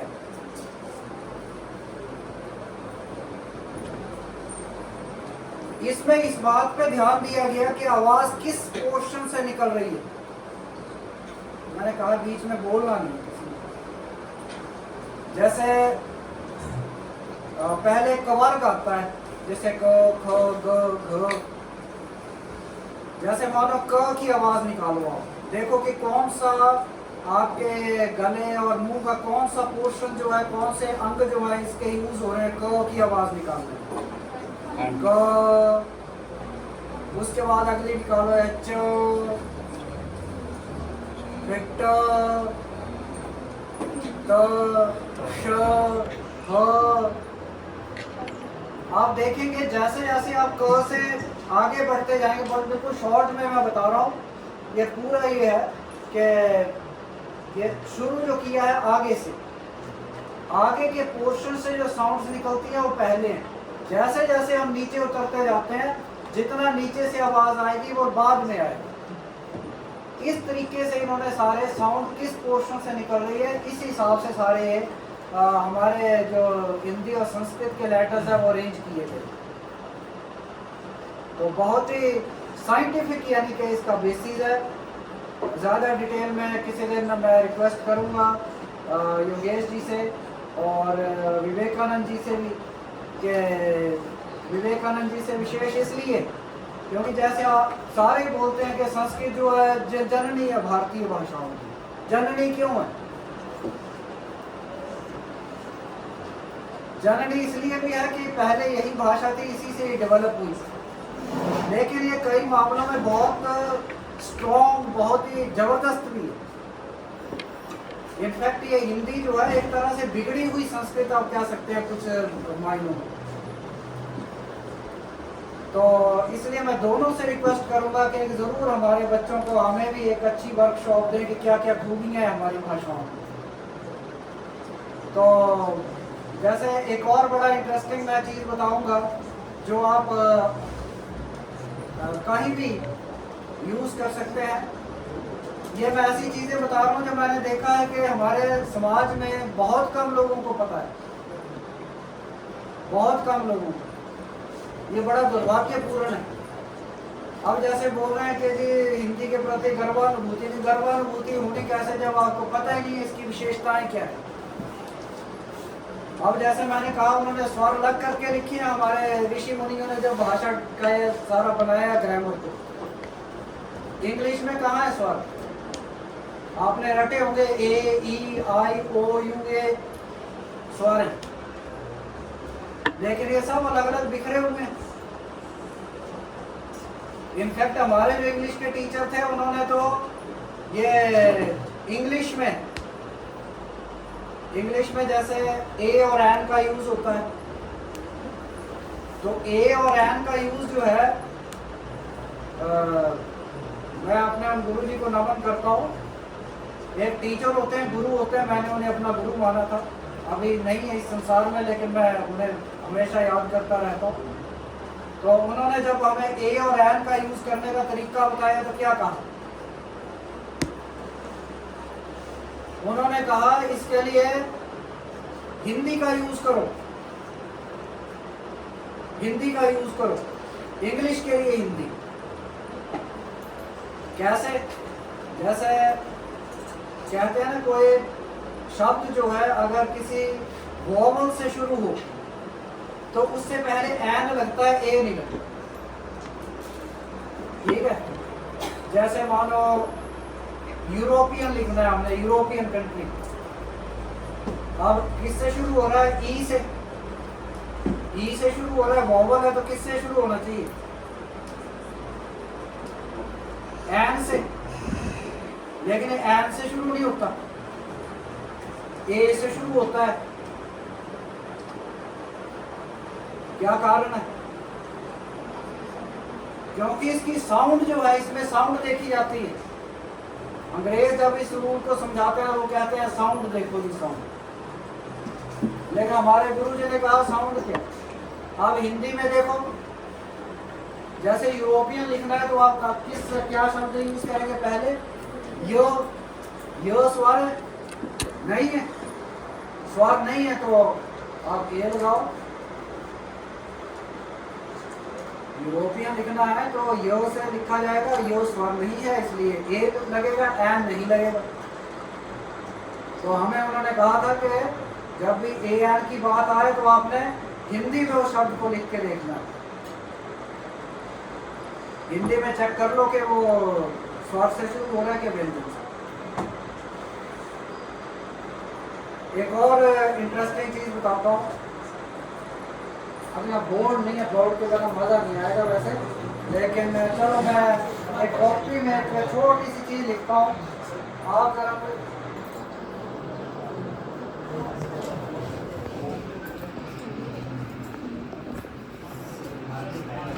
चलो मैं ऐसे आपको साइड में वाइट बोर्ड भी इसमें खराब तो नहीं होगा?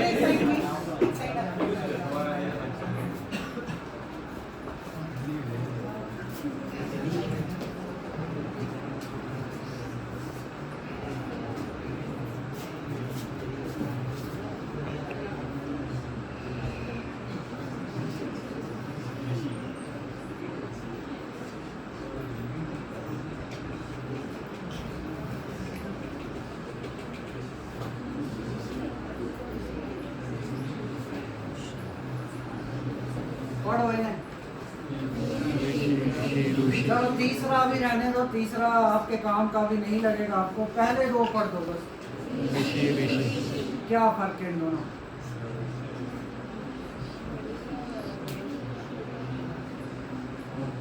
अभी आपने सोचा कि बोलते तो यही है कि ऐसे लिखो, फर्क क्या है इन दोनों में? बोलने में कुछ फर्क लग रहा है?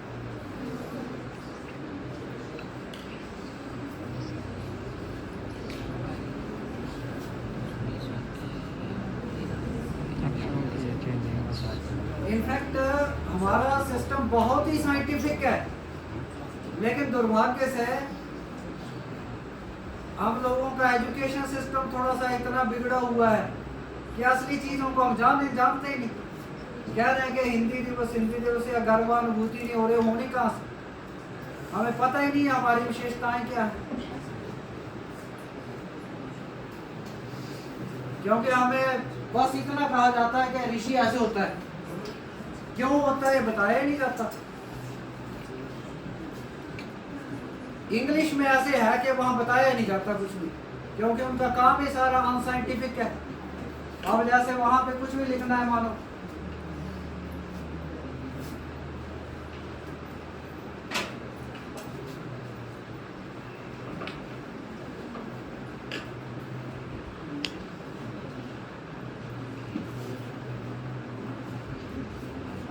ये क्या है?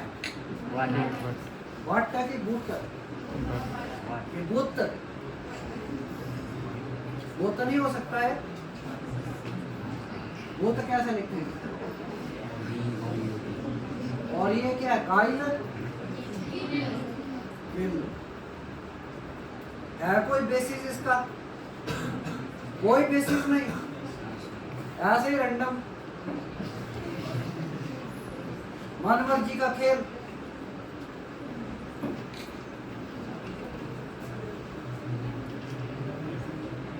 ये क्या है? नाइफ है कि कनाइफ है? तो कारण है कि इसे के क्यों नहीं बोल रहे? साइलेंट क्यों है? इसका क्या मुंह क्यों इसका बंद है? कुछ नहीं है, there is no scientific basis. ये हमारी हिंदी और संस्कृत में ही ये ब्यूटी है कि जो लिखा जाएगा वही बोला जाएगा, वही पढ़ा जाएगा। और ये जो हर कुछ लिख रहे हैं, हर कुछ बोल रहे हैं, लिख कुछ और रहे हैं, बोल कुछ और रहे हैं, मन मर्जी का खेल है। हमारी जो सारी साइंस चलती है, इन दोनों में क्या अंतर है? मेजॉरिटी नहीं जानती। इनफैक्ट मैंने तीसरा भी लिखा है। तीसरा इसलिए लिखा, इनफैक्ट जोगिंदर नगर की बात है। कृपया चुप रहे, शांत रहे। मैं जो बात बताने जा रहा हूँ, मैं आपसे दावा कर रहा हूँ, आपके पालमपुर पढ़ते हैं यहाँ से कई बच्चे, उनकी छोड़ दो, जो एमए हिंदी मिलेंगे ना, उनमें से भी कन्या से पूछ लेना, ये बातें नहीं बता पाएंगे। इसलिए शांति से सुन लो, शांति से सुन लो, समझ लो। सचमुच में गर्वानुभूति इन्हीं चीज़ों से आपको होगी। हमें भी गर्व महसूस होता है इन्हीं चीज़ों को देख के, होता है कि क्या ब्यूटीफुल चीज़ें हमारे बुजुर्गों ने क्या चीज़ें क्रिएट की हैं। इन नालायकों को तो यही क्लियर नहीं है कि क्यों किल बोल रहे हैं, काहिल क्यों नहीं बोल रहे। हमारे पास हर चीज़ का बेसिस है, लेकिन बेसिस आपको पता होगा तब आपको गर्व आएगा। ऐसे क्या गर्व आएगा? तो एक जोगिंदर नगर की बात है कि टीचर्स में बात लग गई कि इसे क्या बोलते हैं, वहाँ बात ये लगी। एक हमारे वहाँ टीचर थे, आजकल सेंट्रल यूनिवर्सिटी में प्रोफेसर है इंग्लिश के, शायद कई लोग जानते होंगे। NR गोपाल, आंध्र प्रदेश के हैं ओरिजिनली। आप शमशेर जी शायद परिचित होंगे। तो NR गोपाल वहाँ आंध्र प्रदेश से थे, साउथ इंडिया से। वो बोलेंगे ये शब्द जो है ये ऋषि है, और हमारे जो एक प्रोफेसर है वो बोलेंगे ऋषि है। क्योंकि साउथ इंडिया में इस साउंड को एक्चुअली रू के, जैसे हम इसे री करके प्रोनाउंस करते हैं ना ऋषि, वो इसे रू करके प्रोनाउंस करते हैं ऋषि। या साउथ इंडियन आप कोई बोलेगा तो इसे ऋषि बोलेगा इसे, और हम लोग इसे जनरली ऋषि बोलते हैं। तो फिर वो NR गोपाल जी बहुत यानी कि वो विद्वान टाइप के व्यक्ति हैं, इंग्लिश के प्रोफेसर हैं, आजकल सेंट्रल यूनिवर्सिटी में चले गए हैं, पहले कॉलेज में होते थे। तो वो बोलने के उन्होंने वो एक है बड़ी फेमस वोकल क्लासिकल सिंगर हैं सुब्बू लक्ष्मी। और सुब्बू लक्ष्मी उन्हें कोट करेंगे। आप सुब्बू लक्ष्मी को सुनोगे, वो भी इसे ऋषि बोलती हैं। एक्चुअली सुब्बू लक्ष्मी ही नहीं, साउथ में सारे लोग इसे ऋषि बोलते हुए मिलेंगे और नॉर्थ इंडिया में सारे ऋषि बोलते हुए मिलेंगे। है क्या सचमुच में इसमें और इसमें अंतर है? इसमें यही अंतर है स्वर और व्यंजन का। ये जो र है, ये जो लिखा हुआ है, ये री जो है ये हलंत है और साथ में ई है, समझ गए? तब ये री बना। और ये जो री है ये क्या है? ये स्वर है, ये स्वर है, ये जो है ये स्वर है। और ये जो र है ये व्यंजन है। जो ऋषि में हम री यूज करते हैं वो कौन सी है? स्वर है, ये व्यंजन नहीं है। समझ गए? अब क्योंकि ये स्वर है, और स्वर कैसा होता है? इंडिपेंडेंट साउंड है। तो जैसे इसे आप अगर सिर्फ ये री बोले तो कैसे बोलेंगे? री यानी कि रो के बाद क्या है? ई। ठीक है, इसे बोलेंगे तो क्या बोलेंगे? रू, यानी कि रो और फिर क्या आ गया साउंड? ऊ। और इसे आप बोलेंगे तो क्या बोलेंगे? इसमें क्या है? ना तो ई की आवाज आनी चाहिए ना ऊ की आवाज आनी चाहिए रो के, यानी क्योंकि ये इंडिपेंडेंट साउंड है तो इसकी आवाज कैसे है? हमेशा याद रखना, बहुत कम लोगों को पता है। इसकी आवाज है थोड़ी आपको अटपटी लगेगी, नहीं लगेगी, क्योंकि हम ये साउंड यूज नहीं करते, इसलिए हमारे दिमाग से साउंड निकल रही है। इसलिए हम आसानी से इसे ना पकड़ पाते हैं ना ही बोल पाते हैं, समझ पाते हैं। क्योंकि स्वर कैसा होता है? जैसे मैंने बताया कि ई की आवाज जितना मर्जी लंबा खींच लो, ई, उसी तरह ये आवाज है, ये वाली, ये ऐसी आएगी। तो इसे आपने कैसे पढ़ना है? ऋषि, ऋषि। समझ गए? यानी कि इसकी आवाज जो है इंडिपेंडेंट है, ऋषि। ना तो ये रू है और ना ही री। ना तो इसे ऋषि करके पढ़ना है आपने, ना ऋषि करके पढ़ना है, इसे पढ़ना है ऋषि। ये आवाज, ये आपको अटपटी लगेगी, लेकिन this is the real sound of this स्वर। अनफॉर्चुनेटली ये हम लोगों ने आवाज खो दी, ये खो दी है। और ये तभी डेवलप हो सकती है अगर बचपन से बच्चों को ये साउंड देंगे हम। जैसे बोलते हैं कि जापानीज जो है आर की साउंड नहीं निकाल पाते, रो की साउंड नहीं निकाल पाते। कारण क्या है? कि उनकी भाषा में रो की आवाज ही नहीं। अब हालांकि जैसे वो अंग्रेजी वगैरह सीखने लगे तो छोटे बच्चों को रो की आवाज सिखा देते हैं, तब वो सीख जाते हैं। क्योंकि साउंड जो है बच्चा सिर्फ 5 साल की एज तक ही सीख पाता है, बाद में नहीं सीख पाता। जैसे यहाँ पे इंग्लिश की जो वगैरह साउंड्स हैं, बहुत सारे बच्चे जिन्होंने बचपन में एक्सपोजर ना हुआ, अब तो कम भी ये स्थिति होगी, पहले बहुत ज़्यादा होती थी। जैसे इज है, बहुत सारे बच्चे इज नहीं बोल पाते थे, अब शायद काफ़ी बोलते होंगे, राजेश जी को ज़्यादा एक्सपीरियंस होगा कि कई इज ही बोलते हैं, इज। कारण क्या है कि ज की आवाज़ उनके दिमाग में गई नहीं है, इसलिए वो इज बोलते हैं, इज नहीं बोल पाते। तो इसी तरह से जापानी रो की आवाज़ नहीं बोल पाते। और हमने दुर्भाग्य से अपनी ये बहुत सुंदर आवाज़ खो दी है। इसकी खूबी ये है कि इंडिपेंडेंट साउंड है। तो इसे पढ़ेंगे ऋषि, ऋषि या ऋषि नहीं, बिल्कुल माइनर डिफरेंस है, but the difference is there. और जब हिंदी की बात चली है तो बस 1 मिनट में और लूँगा और एक संस्कृत की विशेषता बता के, और इनसे रिक्वेस्ट करके योगेश जी और विवेकानंद जी से कि हमारे इन दोनों भाषाओं पर बढ़िया वर्कशॉप हमारे बच्चों के लिए करें, मज़ा आ जाए इसमें बस, ताकि अपने आप गर्वानुभूति महसूस करें। कोई आए भी जो गर्व ना महसूस कर रहा उसे भी बताएं कि भैया हमारी भाषा में खूबी है। आप बोलते हैं ही गोज टू स्कूल, ठीक है, आप ऐसे बोल सकते हैं स्कूल गोज ही, ठीक हो गई अंग्रेजी, या गोज स्कूल ही, या गोज ही स्कूल बोल सकते हैं?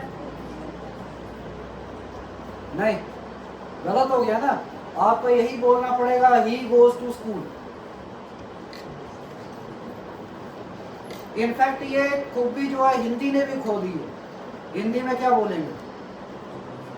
वह विद्यालय जाता है, वह विद्यालय जाता है।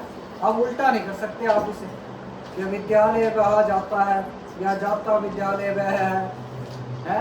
ये गलत मीनिंग या और हो जाएगा, अनर्थ हो जाएगा, या कुछ गलत मीनिंग, डिफरेंट मीनिंग बन जाएगा। संस्कृत में एक खूबी है, आप जैसे मर्जी टेढ़ा मेढ़ा कर दो, संस्कृत में क्या बोलेंगे? सह विद्यालयम गच्छति। आप इसे ऐसे भी बोल सकते हैं विद्यालयम सह गच्छति, गच्छति सह विद्यालयम, और सारे ही करेक्ट हैं ग्रामेटिकली, सारे ही सेम मीनिंग लिए हुए। और यही कारण है कि संस्कृत में बहुत सारा लिटरेचर जो है वो पद्य में मिलता है, काव्यात्मक मिलता है, क्योंकि इसमें बहुत सारा लचीलापन है। जैसे आप बोल लो चाहे सह विद्यालयम गच्छति या गच्छति सह विद्यालयम, विद्यालयम गच्छति सह, सब एक ही मतलब है। और इसलिए अपने हिसाब से आदमी राइमिंग बड़ी आसानी से कर लेता है। ये जो है संस्कृत से हिंदी में आते हुए हम लोगों ने ये विशेषता भी खो दी है। जैसे ये साउंड खो दी है, उसी तरह ये विशेषता भी खोई है। इसके अलावा इसमें और भी कई साउंड है संस्कृत में, जैसे एक री की साउंड आती है, मलयालम वगैरह में वो प्रेजेंट है साउंड, लेकिन हिंदी में खो दी है। एक संस्कृत में एक और विशेषता बड़ी जबरदस्त मिलेगी, मैंने सुन रखी है, अभी ऐसी किताब मैंने पढ़ी नहीं, कि एक ही किताब में, तो ये ब्यूटी भी आपको हमारी संस्कृत में मिलेगी। तो अपनी भाषा के प्रति गर्वानुभूति रखें, बढ़िया सीखें, और सबसे बड़ी बात कि महाविद्यालय में आपने अपने ग्रोथ के लिए पूरा जोर लगाना है। एक्स्ट्रा एक्टिविटीज़ में, स्पोर्ट्स में, कल्चरल इवेंट्स में, हर चीज़ में पार्टिसिपेट करना है, और सबसे ज़्यादा किस में करना है, और पूरी फुर्ती के साथ आगे बढ़ना है। पढ़ाई में सब ने अच्छे नंबर लेकर पास होना है, ढीले ढाले नहीं। और स्कॉलरशिप के लिए सब ने अप्लाई करना है, सब ने इसका लाभ उठाना है। बहुत बहुत धन्यवाद।